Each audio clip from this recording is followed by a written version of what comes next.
The San Francisco 49ers season is over. What went right? What went wrong? What to build on? And we answer the question, was the 2025 season for the 49ers successful after a divisional round loss to the Seahawks? On today's Locked On 49ers.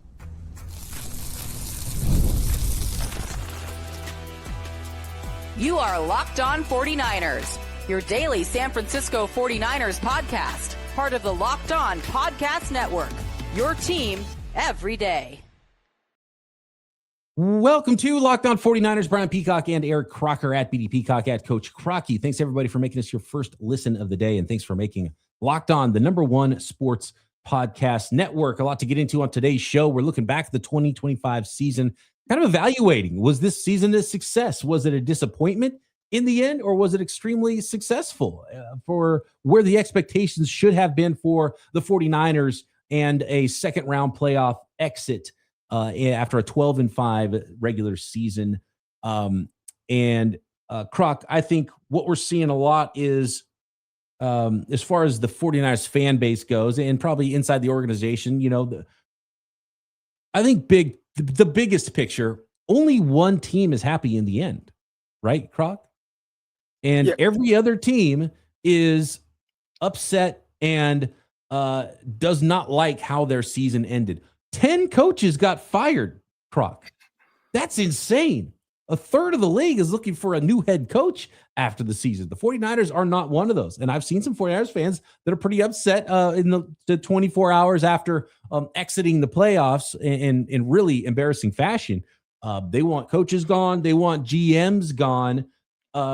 And I would probably say to those fans, obviously, we do a lot of therapy pods here on the show. When your season ends, sometimes it's after a Super Bowl, and those losses are tough. And I get that. You got to take a week, then you get back into it, and then you're like, okay, let's attack this offseason because it's offseason mode now. And Croc, man, 10 teams with new head coaches. There's multiple teams with extra first-round picks. There's going to be trades, movement, veteran player movement. This is going to be a wild offseason. The 49ers are one of the few teams that A, doesn't have a new head coach, and B, doesn't have an extra first-round pick. But they didn't trade away a first-round pick either, thankfully, which is one of the sentiments I've seen from fans is they didn't do enough for the trade deadline. And my response to that is, you could have traded for Myles Garrett. You would not have beaten the Seattle Seahawks. You lost 41-6. This was not the year. So my argument, Croc, would be that this was an extremely successful season for the San Francisco 49ers.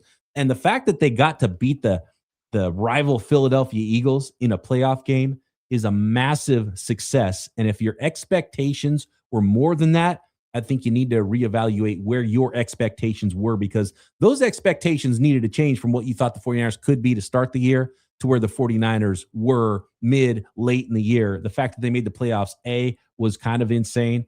And so I think the 49ers had an extremely successful season, and 49ers fans should forget about that Saturday night loss at Seattle and just remember, this is the year where our team made an improbable run to even make the playoffs and knocked off the Philadelphia Eagles in the playoffs in the first round. Super, super excited about the success of your team is the way you should feel if you're a 49ers fan on this Monday after the season ended. For the 49ers to make trades at the deadline to get them to beat the team that we saw with the Seattle Seahawks and how they were playing down the stretch, whether it was week 18 or in the divisional round playoffs, they would have not only had to trade for Myles Garrett, which would have helped defensively, but they would have also had to mortgage even more of their future to get a guy like Jamar Chase, to get a guy that can win offensively and win a little bit more one-on-one battles. And that just wasn't going to happen. The 49ers were decimated by injuries. I don't think there was any amount of trades that really could have helped them in this scenario be more and do more than what they did. I actually like a lot of what they tried to do, kind of when you kind of zoom out a little bit and look at what did the 49ers do, right? They did trade for defensive end and Huff to start the season. Because they realized, all right, we like Mikel Williams and what he is, but he's going to slide inside. We need that other pass rusher, that other edge rusher. All right. They also went at the deadline and got another guy, Keon White, who I believe both guys will be under contract and they'll decide what they want to do from there. But I thought they played it right. And if you have everyone else, or at least your core group of guys, right? The Fred Warners, the Brandon Ayuk, that's a whole different conversation. But the Nick Bosa and a lot of those guys, then now you have something. But it is just so hard to ask John Lynch to make something out of what happened. The most money sitting on the sideline more than any other team. It's just extremely difficult to win any type of games like that, especially the deeper into the season you go. And I thought the 49ers rode that as long as they could, but ultimately it came to a screaming halt because they just didn't have enough. They just didn't. But I don't think that trades and more in the future, I mean, think about where they would be right now. Even if they did trade for a defensive end before the deadline, would have been fun to see that happen. But man, they'd be hurting this offseason. Again, imagine not having a first round pick, right? And the season still would have ended in the same place. That's what I would argue there. So not having a first round pick, the money allocated to that player potentially, what that would look like. I mean, I think there would have been a lot of effects that likely would not have helped this team the way that you would have liked it to. And that player, and first of all, let's just say because he's the best player in the league, Myles Garrett, he wasn't available anyway, right? Because that would help you into future seasons potentially too. It wouldn't have the 49ers season the 49ers could have made the biggest trade possible for one singular player, and the season would have ended in Seattle still. And now you would not have those draft picks, and maybe you would have that player going forward, which would be fine, but you can make that move still in the offseason this year if you need to make a move for a player. It was just not the year, and the 49ers did make a move, and I thought it was a good move. Keon White was a fantastic move for what they gave up to get a guy to try to help them through it. But it was house money because of all the injuries, Croc.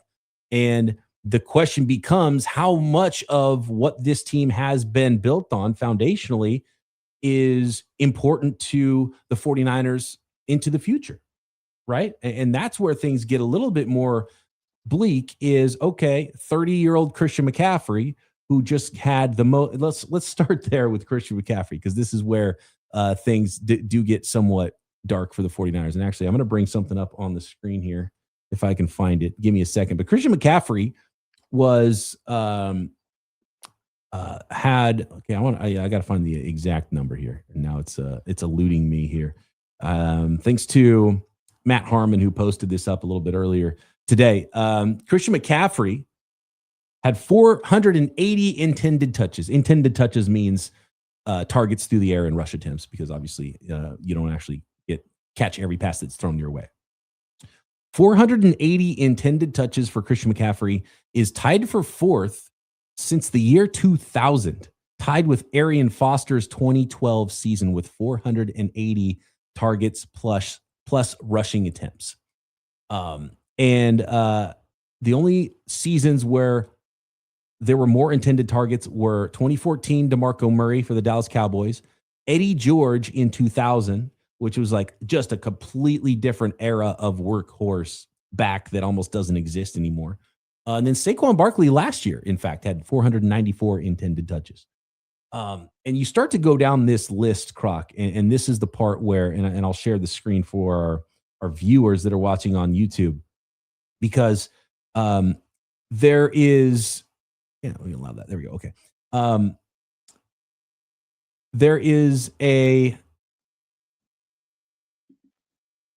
There's an aspect of this where, okay, the 49ers season was unsuccessful if you look at it from a standpoint that you didn't win the Super Bowl.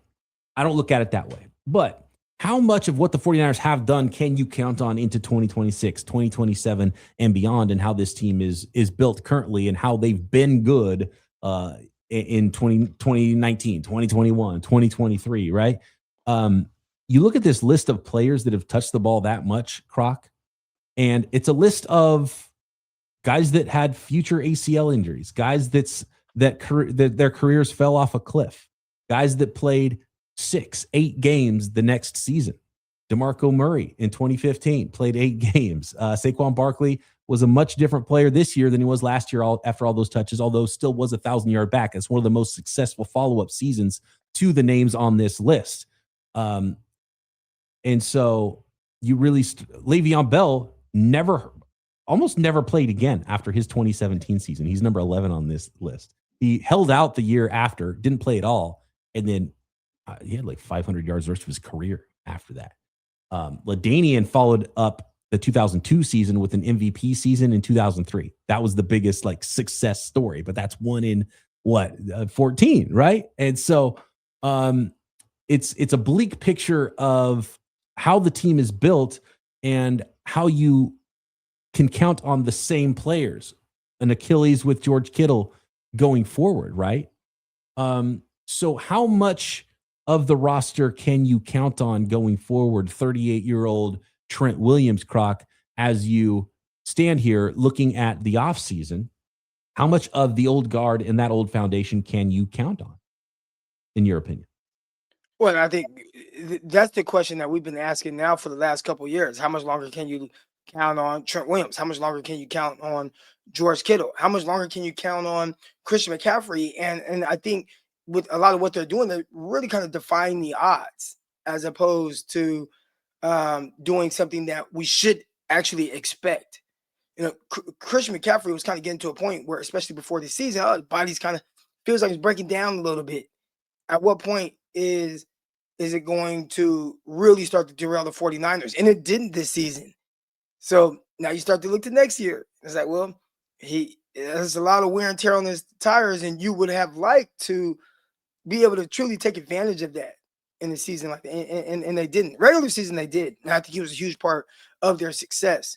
But in the sense of winning a championship, whether it be a conference championship or a Super Bowl, you needed to kind of take advantage of that a little bit more than they were capable of due to the other guys that were out. You know, maybe Trent Williams, how much would week 18 had been different if Trent Williams played? Because the 49ers were able to keep it closer. I mean, it was clear that Seattle was kind of the better team that night, and they really kind of shot themselves in the foot in several opportunities they had to kind of extend the lead against the 49ers, but they didn't. So if the 49ers had Trent and would have maybe been able to get a little bit more going offensively, how would that have changed, right? But you didn't have them out there. And you didn't have, and then you did have George Kittle that game, but then you lose him in the playoffs. So, you know, it's tough, man. And I don't know how much you can continue to count on those guys. 49ers, one of the more older rosters in the NFL. Next, I want to talk about that. And I think that's one of the aspects that probably those fans that are frustrated and maybe they're channeling their frustrations in somewhat misdirected, but I understand where they're coming from because of those two ideas that we just talked about in the first segment. I want to get more into that and where the 49ers season could be, what they can expect from where they've been. And if they can't expect the old foundation to be the rock of what they do in the future, what can the 49ers count on? What can they build on from 2025 into 2026 and beyond? Next. Today's episode of Locked On 49ers brought to you by Indeed. If you've ever hired someone who looked good on paper but wasn't the right fit, you know how important that is to get the right person in. You want candidates who truly match what you're looking for, and that's why you should trust Indeed sponsored jobs, because if you're hiring, Indeed is all you need. Stop struggling to get your job seen on other sites. Indeed's sponsored jobs puts your post at the top of the page and helps you reach the right candidates faster. If you need to hire someone for whatever it is, instead of struggling to get your post seen, Indeed sponsored job helps your listing stand out and reach quality candidates faster. And that is the key. Quality candidates, get to them faster. Sponsored jobs posted directly from Indeed, according to the Indeed data, are 90% more likely to report a hire than non-sponsored jobs. So spend more time interviewing candidates who check all your boxes with less stress, less time, and more results using Indeed sponsored jobs. Listeners of this show get a $75 sponsored job credit to help give your job the premium placement it deserves at Indeed.com/LockedOnNFL. Just go to Indeed.com/LockedOnNFL right now and support the show by saying you heard about Indeed on this podcast. Terms and conditions apply. And today's episode is also brought to you by Robinhood Prediction Markets. What if sports were traded like markets? Now you can put your sports IQ to work in real time with Robinhood Prediction Markets. It's not you against the house. It's you participating in a live market. You can buy or sell your positions live all game long. Use your sports knowledge in moments that matter. Robinhood Prediction Markets changes the game. It's people moving the action. So when momentum shifts, you can move with it.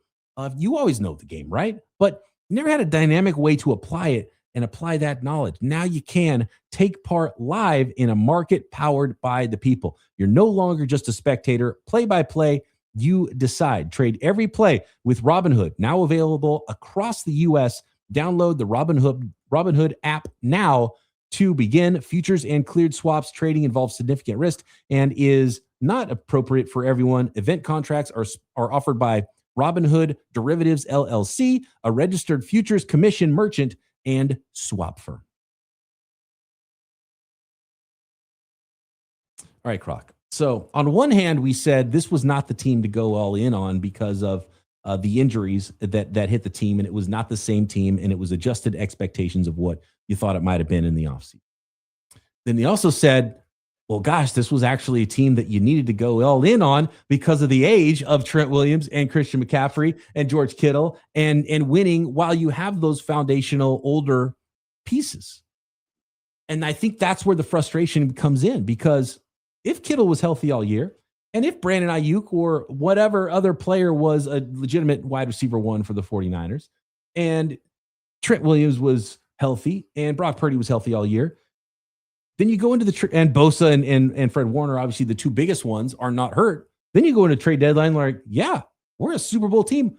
Let's actually now go all in and make that trade. So you had the team that could have been the team to make the trade, but once you got to the deadline, you didn't have the team anymore. That was the team that you needed to make a trade like that. So you bring in Keon White and you hope and you have some fun and your house money. But I think a lot of 49ers fans, that's where the frustration comes in, is because not because of what wasn't done, because I don't think there was something to be done for the 49ers to win this year. The frustration is, well, if not now, then when, right? And so I think if you're looking ahead, then, well, okay, healthy Nick Bosa comes back. That's really important, right? Healthy Fred Warner, that's really important. I mean, those are musts that you have to have for the 49ers to feel a lot better about next year and where you're going. And Brock Purdy coming back, and I think everyone's happy with what Brock Purdy looked like and how he played when he was healthy this year. You got to get one more run from Trent Williams, right? You got to get at least another run from Christian McCaffrey and hope he is able to stay healthy, hope that they're able to manage, which we know they're not, his touches. And George Kittle is just an unknown at what point he'll be able to come in and play for the 49ers next year. But they've drafted a lot of players the last couple of years. Ricky Pearsall on Instagram today, in fact, said, and I want to get this right. He said, oh man, I lost it already again. My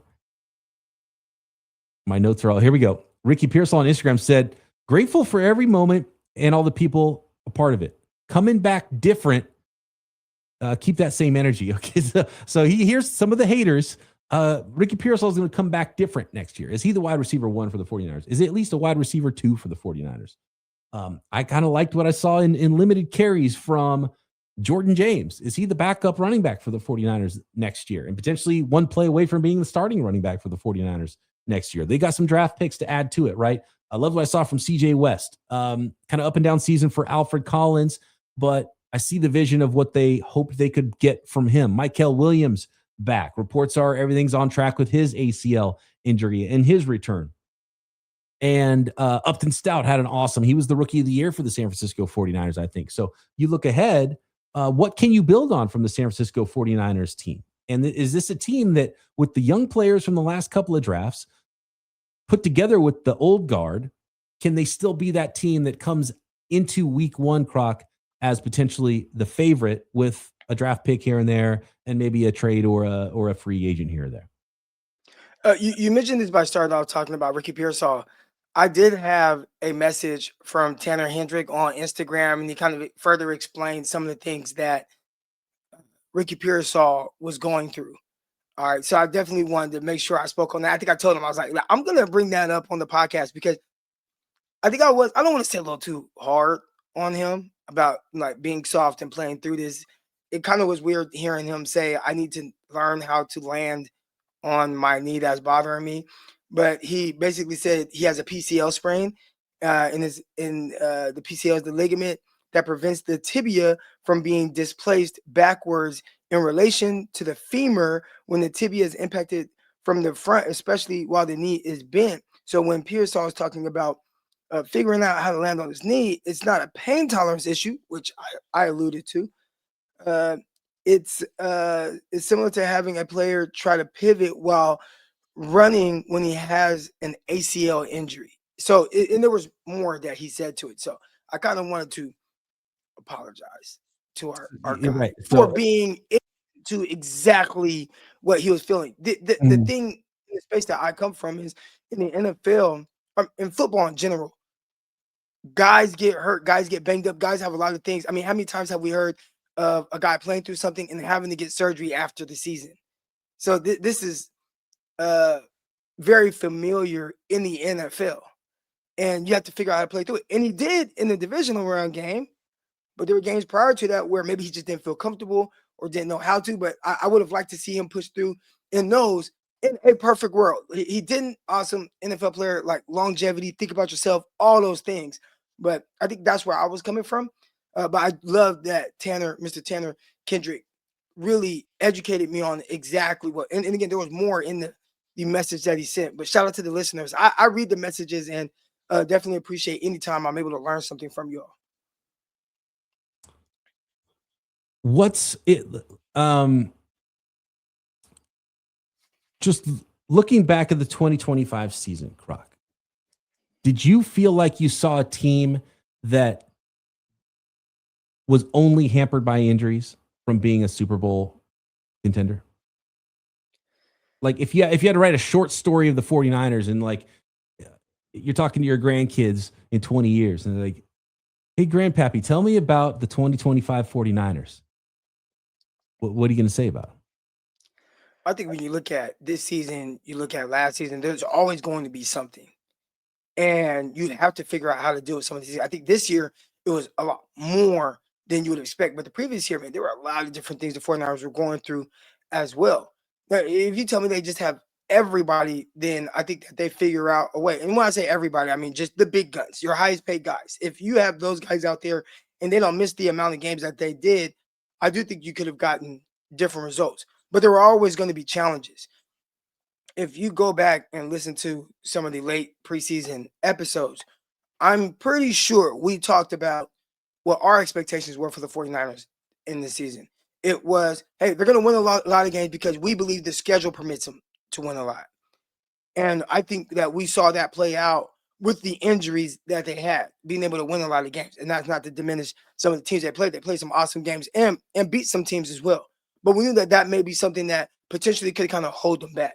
And we wanted to see them get better throughout the year so that whatever ups and downs you go through from having such a youthful defense, those guys are better for it by the end of the season. And unfortunately, guys had to play much, much, much larger roles and be counted on much more than you ever would have liked. When you don't have Nick Bosa out there, you don't have Fred Warner out there, you never get Ayuk out there, and you probably never will, and you dealt with a plethora of the other injuries that they had. So if you tell me Ayuk comes back and he just looks like 90% of Ayuk, and Bosa's still out there, and Fred Warner's still out there, I believe it would have helped, but even then, it would still a team that it felt like was playing more for next year.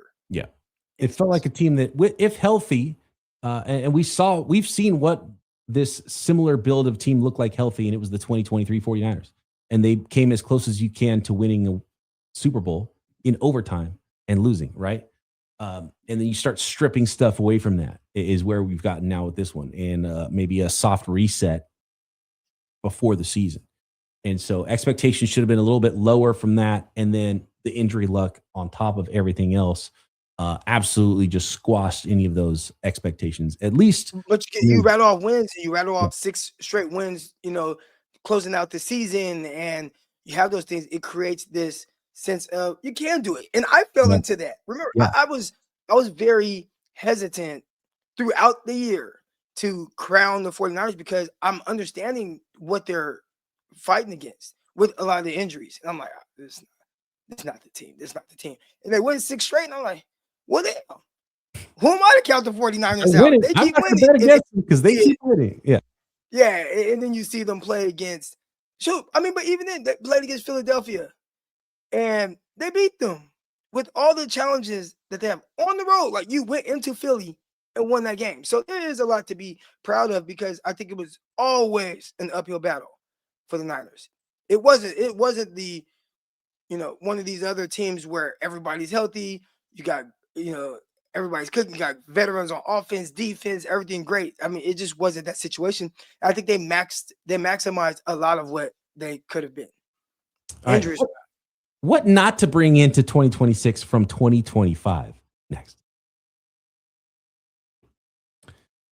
Today's episode of Locked On 49ers brought to you by Drip Drop. Kicking off the year, feeling good is the goal, right? And honestly, hydration is the easiest win. When I stay on top of it, my energy, focus, and mood all level up. But let's be real, plain water sometimes just doesn't always cut it. And especially if you're trying to really focus on how much hydration you are getting, especially when you're grinding through long days, hitting the gym, or just trying to stay consistent with your health goals. And for me, it's intermittent fasting. You got to stay hydrated. If you're not eating as much for parts of the day. And that's where Drip Drop comes in. Doctor developed proven fast hydration that helps your body and mind work better, think clearer, focus, better energy, and elevated mood, even that fresh skin glow. Drip Drop's science-backed formula is trusted by firefighters, medical professionals, and over 90% of top college and pro teams because it rehydrates you faster and more effectively than water alone. And right now, Drip Drop is offering podcast listeners 20% off your first order. Just go to dripdrop.com and use promo code LOCKEDONNFL. That's dripdrop.com, promo code LOCKEDONNFL for 20% off. Stock up now at dripdrop.com and use our promo code LOCKEDONNFL. All right, we're in playoff mode at FanDuel, and every game day during the NFL playoffs, and there's not very many more of those, so you're going to want to get in on this NFL action before the season is over. FanDuel is giving customers every game day even more ways to get in on the action because right now, every NFL playoff game day, FanDuel users get a profit boost pack waiting for them inside the app. That's right. Each game day, you'll see a pack loaded with multiple profit boosts you can apply to the bets you like most. The boosts give more juice on the bets you already like, not just forcing you to bet something new. You make the picks, then apply your profit boost and go after even bigger payouts while the playoffs get rolling. Every play feels bigger, and the boosts make your bets feel that way too in the postseason. So visit FanDuel, an official sportsbook partner of the NFL, and grab your profit boost pack every NFL playoff game day. All right, Croc. I'm going to run through these rapid fire with you. And I already talked about it. General manager John Lynch, what was the guy to do? Trade deadline. He made a move. It was Keon White at the deadline. People say he didn't make any moves at the deadline. He made a move. This was not the year, in my opinion, at all. I think it would not have been smart to be throwing draft picks at this because then we'd be sitting there on draft day. How could you have traded all these draft picks and you still lost in the divisional round, right? You could see it coming a mile away, especially where you were sitting at the trade deadline. Maybe they would have been a little more active if they're like, well, you're guaranteed you're going to be in the playoffs and win 12 games. Because at that point, you still weren't sure, man, this team can, I don't know if this team can even get to the playoffs with all the injuries they're dealing with. General manager John Lynch, where are you at? You bringing him into 2026? Yes. Easily. Head coach Kyle Shanahan. Should the 49ers make it 11 head coach openings in the offseason? I believe that if the 49ers let Kyle Shanahan go, there are teams who have their head coach in place and would fire that head coach to bring in Kyle Shanahan. I agree. And I saw somebody, I don't know if it was a Bills beat writer, but someone in Buffalo was like, the Bills ownership should make the 49ers say no to a crazy offer to bring Kyle Shanahan in. And the response, I don't want to see Kyle Shanahan with Josh Allen. Well, that's the response. Is the only way the NFL wants to, because he would be. That's the only response is the only way you can get Kyle Shanahan is to trade Josh Allen to get him. And that might be one of the few things where I'd say, okay, let's try it with another coach if you could give us Josh Allen, right? So it's going to be a really good job for whoever gets that Buffalo Bills job and tries to get things right with Josh Allen. Kyle Shanahan stays. And here's the thing about John Lynch. You cannot separate Kyle Shanahan from John Lynch when you're talking about the roster because this is a coach-driven roster.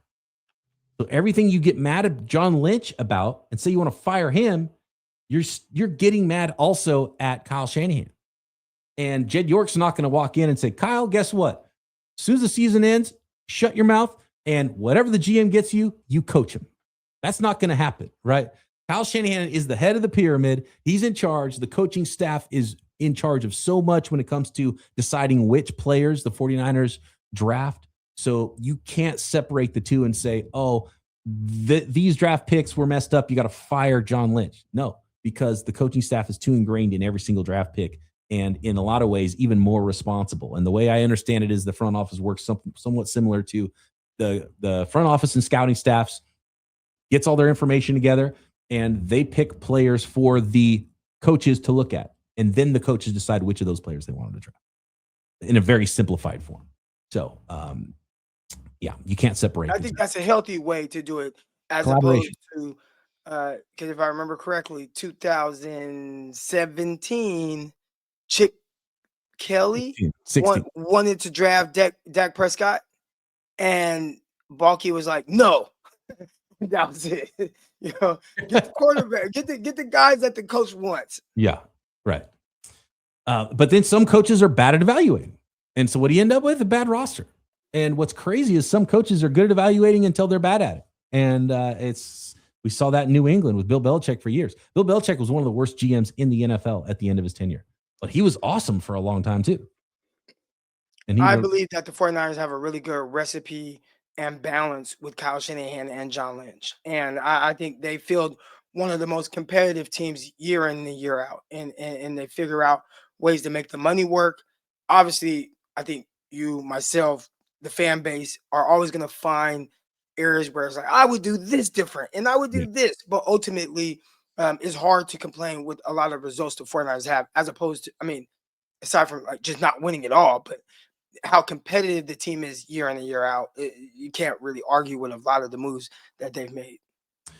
Just rapid fire. And look, we have all off season. We're going to get into team needs. We're going to go through the team with a fine tooth comb. We're going to look at free agency. We're going to talk a lot draft here. It's why you hang out with us at Locked On 49ers, because not only do this every day during the season, we're here every day with you through the off season as well. But just quick answer here, rapid fire, before we end this episode, kind of looking back at the 2025 season. Offensive side of the ball, quarterbacks, we're good, right? Perfect. You listen to offers on Mac Jones. If they give you a good offer, maybe you think about it. If you don't get a good offer, you got a good backup. Second round pick, you taking it? Yes. Third round pick, you taking it? Top 75, yes. Top 75. We're talking about 1 year of a backup that you hope doesn't have to play. Correct. So a third round pick should get that done. And it's not like you can't go bring in another backup quarterback too. You're the 49ers. So if a team thinks that Mac is a starter, I think a deal probably gets done. The way a deal doesn't get done is if a team doesn't think Mac is a starter and he just hangs out as backup one more year because he wouldn't get the offers anyway. We've kind of talked about running back already. We know Christian McCaffrey is going to come back. I think you do have to look at the depth there. I like what I saw from Jordan James. I don't know if Brian Robinson's a big part of the future or not. In my opinion, what you do every year is you draft a day 3 guy. Right? And so do it again. Well, here's a question for you, rapid fire. Juwan Jennings, you signing him? You bringing him back? Wide receiver. If what I think he should be is a wide receiver 3, and if that's the money he takes, then you sign him. And if it's more than that, he has to go somewhere else. But that means the 49ers have to do a lot of work at wide receiver. You have to draft a guy in the first or second round, and you have to bring in somebody else, either trade or free agency too. Or you find a way to keep a combination of Robinson, Kendrick Bourne, and draft a guy. We might have to have a big conversation about that, because I'm kind of no on almost all those names. Like the 49ers don't need 30-something-year-old guys who run 4.7. Like they don't need more of those. They need less of those, in my opinion. So, but they're looking ran a 4.7 coming out of college. Right. That was 9 years ago. A while ago. And but they didn't play the guys who were first and second year wide receivers that run 4.3. All right. So look, these are going to be conversations. We're trying to go rapid fire here. Offensive line, philosophy wise, Croc. Kyle Shanahan told the world that he couldn't get a yard against the Seahawks. Do they need to change philosophy up front on the offensive line? Changing philosophy would mean he has to change his offensive philosophy, not just the way they view offensive linemen. And I think that's difficult. I mean more roster building than scheme. Like, but I think they go hand in hand. I think you prioritize. I think he prioritizes those type of linemen because of the offense that he wants to run. So you if you tweak that and you're saying, all right, well, we need more the big maulers. Well, now do I have to change the way I call plays? I'm not even talking about getting size and getting a yard. I'm just talking about a higher level of talent instead of like journeyman undrafted offensive line and developing those. I'm talking about, okay, whatever best offensive lineman available, he's awesome in the second round and you draft them, right? You draft somebody who's the future offensive tackle potentially, or do you keep drafting wide receivers that you don't use? I don't know. You don't have a wide receiver one. So you got one first round pick. What you gonna do? That's where. So again, there's supposed to be a short conversation, and all of these can go an entire podcast on their own. But you just drafted Ricky Pearsall, and then you got to draft another first round wide receiver. And a lot of people are talking about got to get better on the defensive line. Got to draft. You just drafted 2 top 50 defensive linemen. So now you got to draft another first round defensive lineman, right? And you traded for 2. You drafted 3 and traded 2. Yeah. And the 3 linemen that you drafted, they all played. CJ West, Alfred Collins, Mikel Williams, they played. They are all going to start week 1 next year. It's going to be 3 second-year defensive linemen: Mikel Williams at defensive end, CJ West and Alfred Collins at tackle, and Nick Bosa. That's your starting line. So they drafted 3/4 of their starting defensive line next year in last year's draft. Are they good enough? And if not, that means you probably didn't draft the right guys if you got to follow up with more first-round draft picks on the defensive line. I think we're going to have to do more rapid fires because we're obviously going along with this. But when you just think about guys they have coming back and you're saying you have Nick Bosa, Alfred Collins, CJ West, you got Mikel Williams, you have Huff coming back depending on the money situation. You have White coming back. And then there's some other guys that made plays for you that continue to add depth to your defensive line. So I've seen people put out lists and it's like pass rush specialist. And it's like, I'm not saying that he can't play, but where does he play? Like, look at all these guys you kind of have. If healthy, you're good. If healthy, you're in a really good spot. But when you have all these injuries, I think it can always look like you have a ton of holes. Again, rapid fire, Croc. We can go a little bit long today. It's okay. Defensive backs. Are you making big changes? You making tweaks? You making no changes?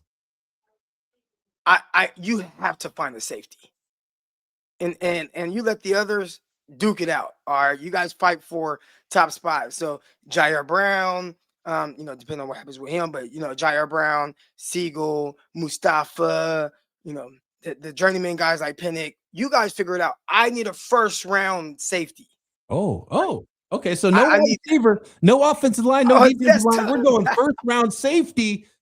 Croc on January 19th, 2026. Mark it down. First round safety, 49. I like the corners, right? Like I like, Green. I think we'll see, right? Stout. He looks like he could play. You have Diamador Lenore, so it's kind of like I have my starting corners.